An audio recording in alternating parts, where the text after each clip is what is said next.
오늘 우리가 함께 볼 하나님의 말씀은 사도행전 4장 13절에서 22절 말씀입니다.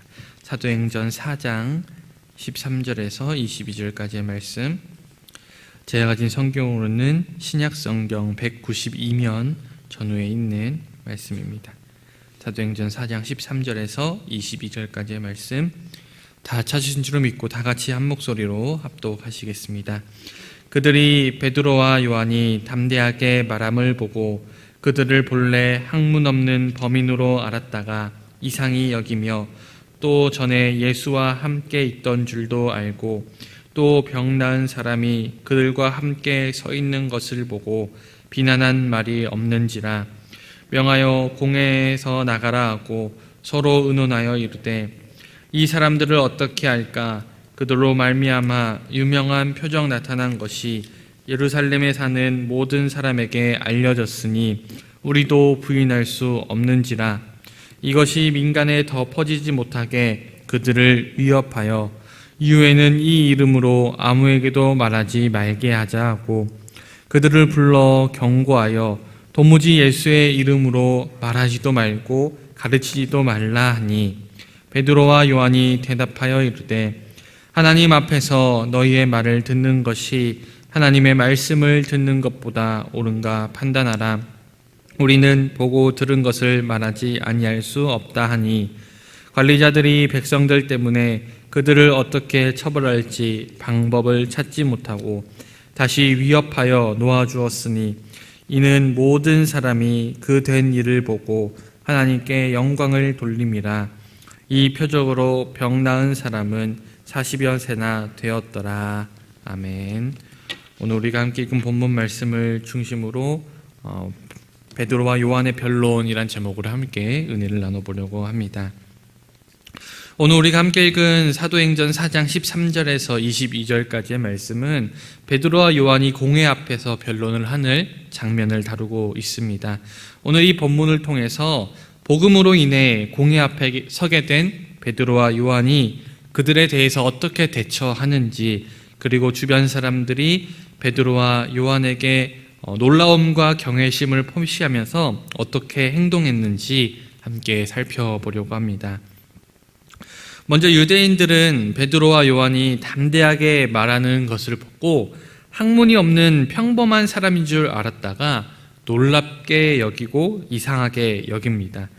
하지만 여기서 그들이 베드로와 요한이 학문이 없는 자인 줄 알았다라고 여겼던 것은 단순히 읽고 쓰는 문제를 이야기하는 것이 아니었습니다. 기원 후 1세기 당시의 유대인들 가운데에는 문자를 읽고 쓸 줄 아는 능력을 가진 사람들의 비율이 상당히 높았습니다. 그러니 읽고 쓰는 것 자체는 그들에게 놀라운 일은 아니었죠. 그 반면에 신학적인 논쟁을 하기 위해서는 전문적인 랍비 교육을 받아야 했습니다. 그리고 랍비 교육을 받지 못한 이들은 신학적인 논쟁을 할 수 없는 자들로 여겨졌습니다. 그러나 랍비 교육을 받은 적이 없는 베드로와 요한은 유대인 대법정과 원로원 앞에서 자신의 신학적 소견을 담대하게 말하고 있습니다. 유대인들의 판단에 의하면 평범한 사람에 불과한 이 두 사도가 능숙하게 성경적인 논증을 할 수 있다는 것은 아주 기이하고 이상하게 여길 수밖에 없었습니다. 그래서 유대인들은 이에 대해서 한 가지 가능성 있는 사실을 주목하는데 바로 이 사도들이 예수님과 함께 있던 자들이었다라는 사실이죠. 예수님은 랍비 교육을 받지 못했으나 권세 있는 자와 같이 말씀을 가르치셨습니다. 예수님은 랍비 교육을 받지 못했으나 랍비 교육을 받았던 바리새인들이나 사두개인들과 거침없이 말씀을 논쟁하였습니다. 무엇보다 예수님께서는 말씀을 가르치실 뿐만 아니라 그곳에서 늘 병든 자를 고치시는 기적을 일으키셨죠.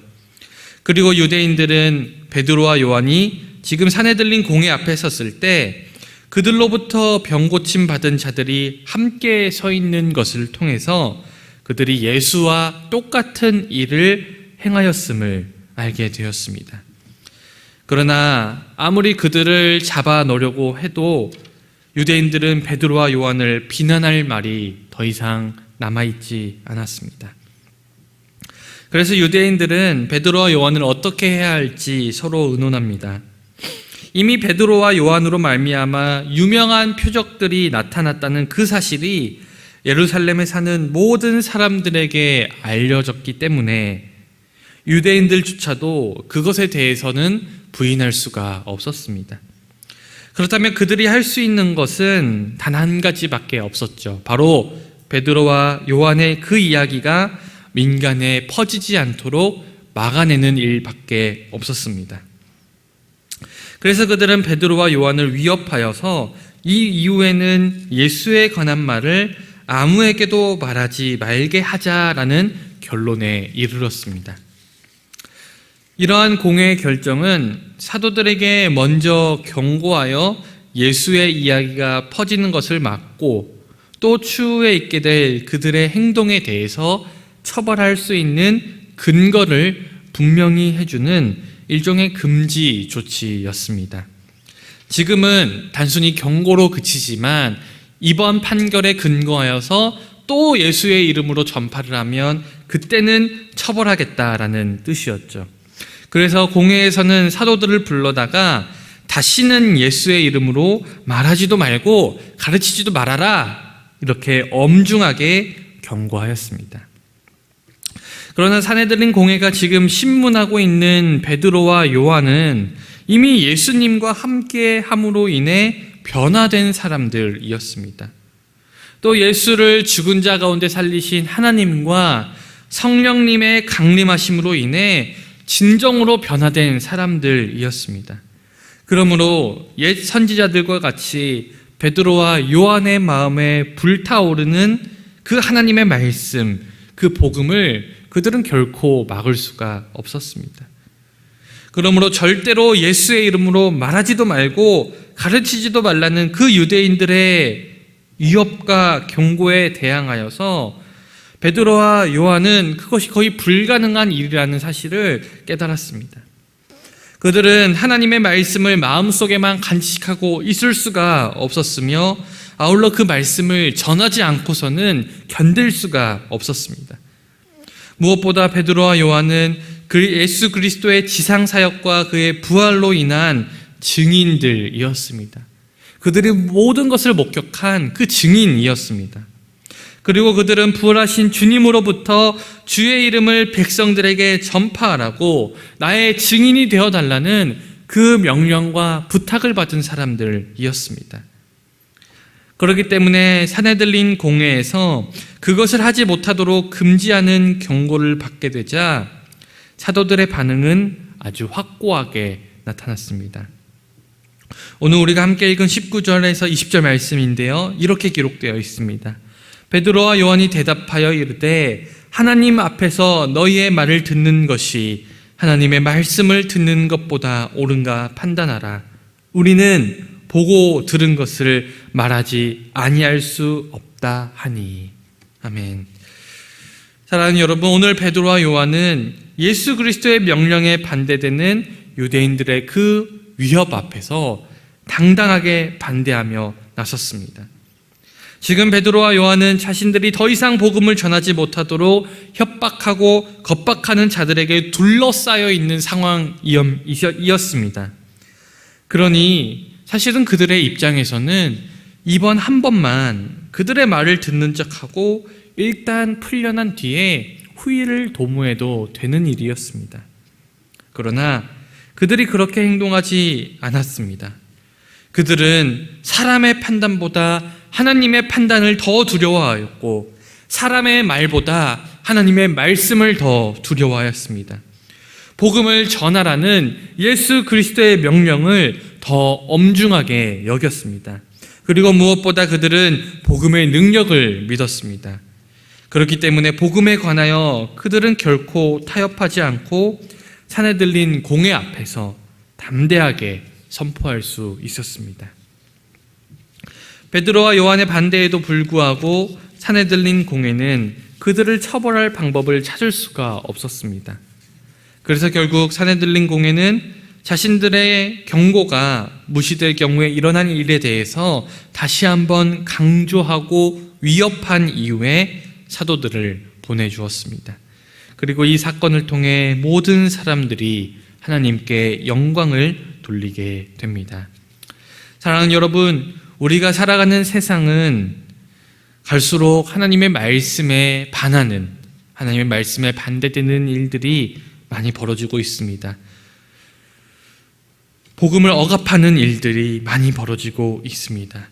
이러한 일들이 벌어졌을 때 우리는 베드로와 요한처럼 담대하게 그건 아니라고, 그것은 잘못된 것이라고 말할 수 있어야 합니다.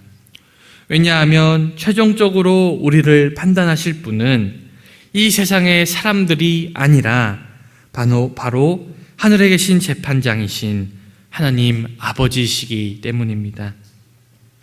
이제 세상은 갈수록 다양성과 개인의 자유 그리고 존중이라는 포장 아래 하나님의 말씀과 반대되고 하나님께서 명백히 죄로 규정하고 있는 것들을 허용하고 인정하는 분위기가 되어갑니다. 갈수록 동성애에 대해서 죄라고 말하기 어려워지고, 갈수록 자유로운 성관계, 동거, 이러한 문화들에 대해서 그것은 잘못된 것이라고, 그것은 죄라고 말하기 어려운 분위기가 확산되어져 가고 있습니다. 그것을 반대하는 자들에게 오히려 차별주의자이고 편협한 사람이라고 세상은 비난합니다. 하지만 정말로 하늘에 계신 재판장이신 그 하나님이 살아계심을 우리가 믿는다면 우리는 세상 속에서 하나님의 말씀과 반대되는 일들에 대해서 단호하게 그것은 아니라고, 그것은 잘못된 것이라고, 그것은 죄라고 말할 줄 알아야 합니다. 그리고 우리가 그렇게 하나님의 말씀과 예수 그리스도의 이름을 강하게 선언한다면 우리는 그것으로 하나님의 선한 증거를 낼 수 있습니다. 오늘 사도들은 예수의 이름으로 말씀하고 행동함으로써 사람들에게 큰 은혜를 끼쳐 주었습니다. 우리도 예수의 이름으로 우리의 삶을 살아간다면, 그리고 하나님의 말씀을 담대하게 선포한다면 우리는 세상 사람들의 선한 증거가 되어 주변 이들에게 하나님의 사랑과 힘을 전할 수 있습니다. 사랑하는 여러분, 하나님의 말씀과 예수 그리스도의 이름을 강하게 선언할 때 우리는 비로소 하늘로부터 내려오는 믿음과 힘을 얻을 수 있습니다. 예수 그리스도의 이름은 우리의 권능과 승리의 이름입니다. 때로는 우리가 세상 속에서 하나님의 말씀 때문에 차별을 당할 수도 있고 핍박을 당할 수도 있습니다. 그러나 그러한 세상의 핍박과 세상의 그러한 비난은 잠깐입니다. 결국 우리는 하늘에 계신 재판장으로부터 승리의 면류관을 받을 줄 믿습니다. 사랑하는 여러분, 부디 하나님의 말씀과 예수 그리스도의 이름을 세상 속에서 외치며 예수의 제자된 자로서의 삶을 살아가며 하나님의 나라를 확장하는 저와 여러분 다 되시기를 주님의 이름으로 간절히 축원드립니다. 기도하겠습니다. 사랑의 주님, 오늘 사내들린 공회 앞에서 하나님의 말씀을 전하지 말라는 그 위협 속에서도 하나님을 두려워하며 담대하게 하나님의 말씀을 선포하겠다고 선언한 그 베드로와 요한의 모습을 우리가 다시 한번 보게 됩니다. 주님, 그들에게 있었던 그 복음을 향한 뜨거운 열정과 하나님을 향한 두려운 마음과 또 예수 그리스도를 향한 사랑의 마음을 우리에게도 허락하여 주시옵소서. 갈수록 악해지는 세상 속에서 우리가 하나님의 말씀을 담대하게 선포하게 하시고 또 예수 그리스도의 복음을 담대하게 선포하게 하셔서 이 세상 속에 우리를 통하여서 하나님의 능력이, 예수 그리스도의 복음의 능력이 드러나는 놀라운 은혜의 역사가 펼쳐지는 삶을 우리도 살아가게 하여 주시옵소서. 특별히 이 새벽 가운데 나올 때 귀한 기도의 제목들을 가지고 나온 우리 사랑하는 성도님 계십니다. 주님께 부르짖으며 기도할 때 우리의 기도에 귀 기울여 주시고 주님께서 가장 선한 응답으로 우리의 삶 속에서 응답하여 주시옵소서. 오늘 하루 삶 속에서 피곤치 않게 하시고 힘과 능력도 더하여 주시옵소서. 감사드리며 살아계신 우리 주 예수 그리스도의 이름으로 간절히 기도드리옵나이다. 아멘.